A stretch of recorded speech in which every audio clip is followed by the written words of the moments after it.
Just a disgusting act from the Miami Dolphins. No other way to describe the final 2 minutes and 40 seconds that we saw at Hard Rock Stadium. The Titans steal a victory from the Dolphins, 28-27, and it was ugly throughout the entire contest. I won't sugarcoat it anyway. If you're a Dolphins fan, that's a tape you look back on and you scratch your head, you pull your hair out, and it probably makes you a little bit sick too. Now, all that said, and the Titans gifted this game to you.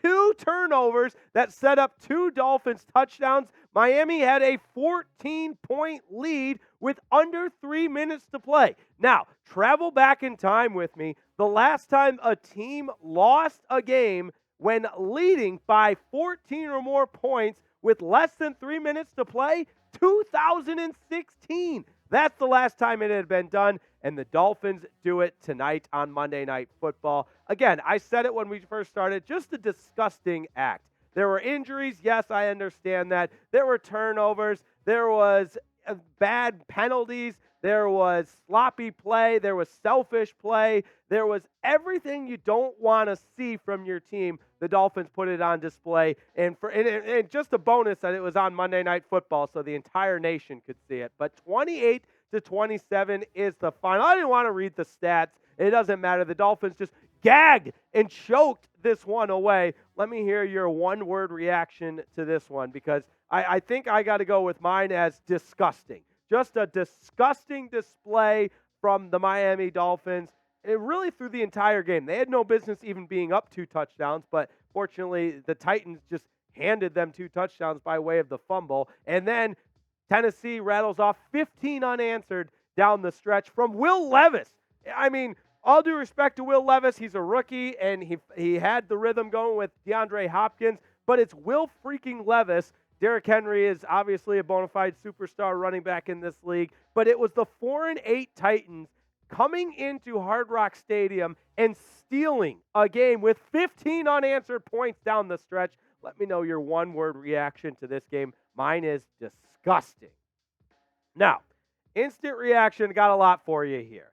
First and foremost, it was just sloppy from start to finish. Offense, defense, special teams mistakes. The Dolphins had a field goal blocked. That's a big part of the game. But the most important part of this game that I'm going to remember, that you see it, I'm going to pull my hair out, was the Titans' first touchdown was set up by an egregious, selfish penalty by Bradley Chubb, who missed a tackle. So you know what he did? Like a middle school child, he took his helmet off and slammed it in the middle of the game. That's a 15-yard penalty. Bradley Chubb displayed selfish play by that penalty that set up the Titans' first touchdown. And I know it's a small thing. You lost your head for one play. Well, that one play cost the Dolphins a touchdown. And again, they had no business even needing those touchdowns down the stretch, but the turnovers, the Titans gift-wrapped, and the Dolphins still could not figure out a way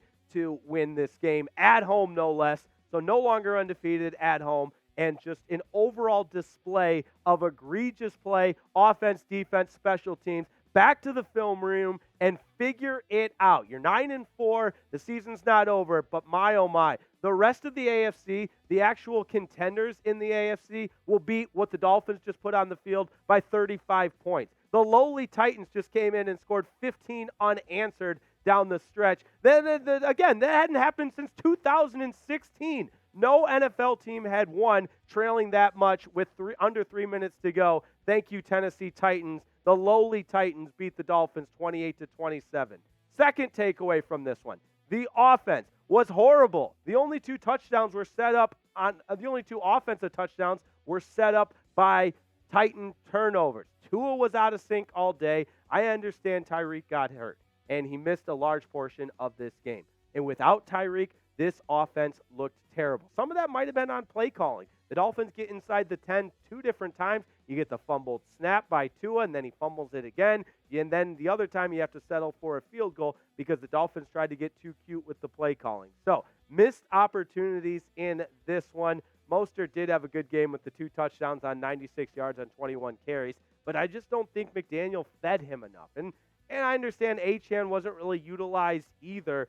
And it just goes back to this offense being out of sync every step of the way here. And again, at home, there's no excuse for it. Now, Jalen Waddle did have a good game with 6 catches, Tyreek with 4 and 61 yards. But I want to get back to my other takeaways from this game because most of them are all negative. When you play this way, it's going to be a negative post-game show. But before we go any further, you know it's not negative? It's always a positive experience with Game Time. That's because it is far and away the best ticketing app to use, the only ticketing app I use for football games, for concerts. And you know what? If you don't want to go to any Dolphins games the rest of the way, I completely understand. Use the Game Time app for something else. Download the Game Time app. Use that promo code FINSCHAT, PHINSCHAT, for $20 off. And we love you and we care about you, so we put that link right in the description of today's video.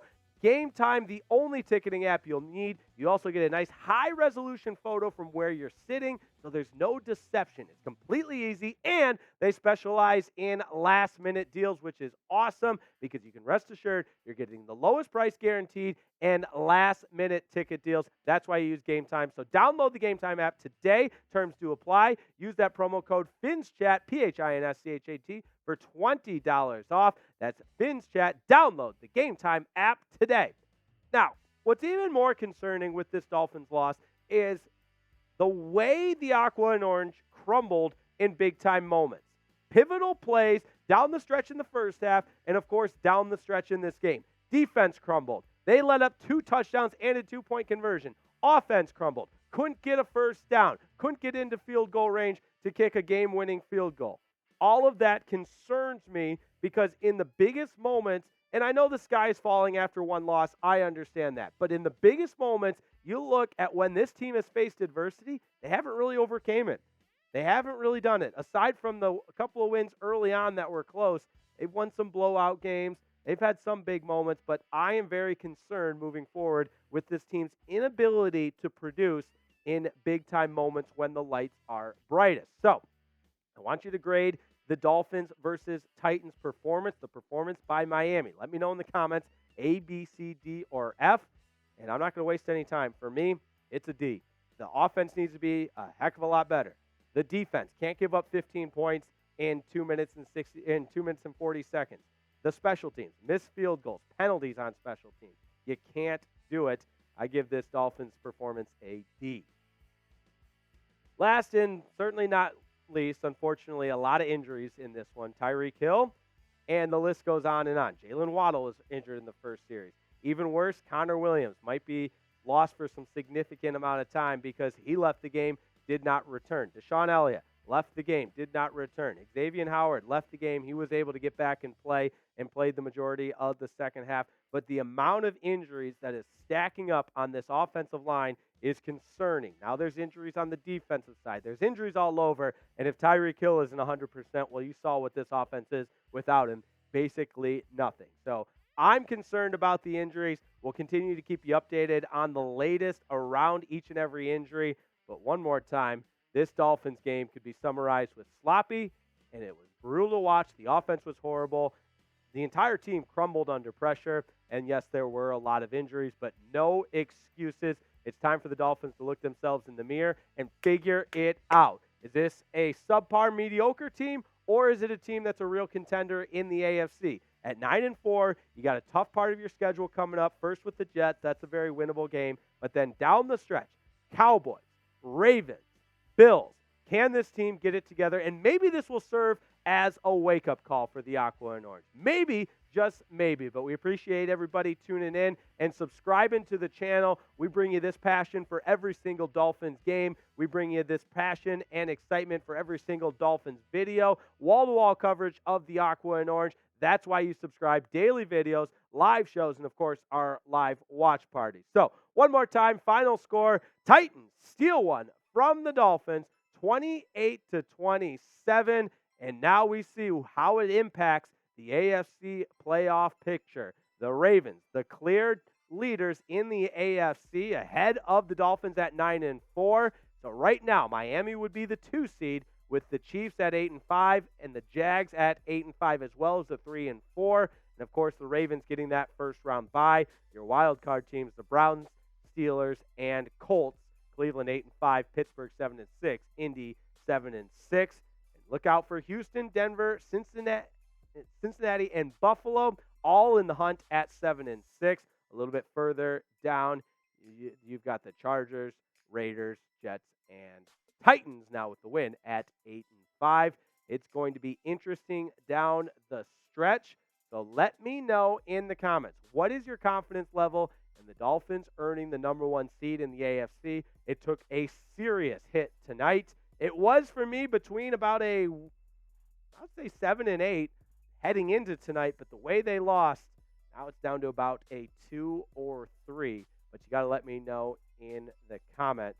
Do it so, scale it 1 to 10.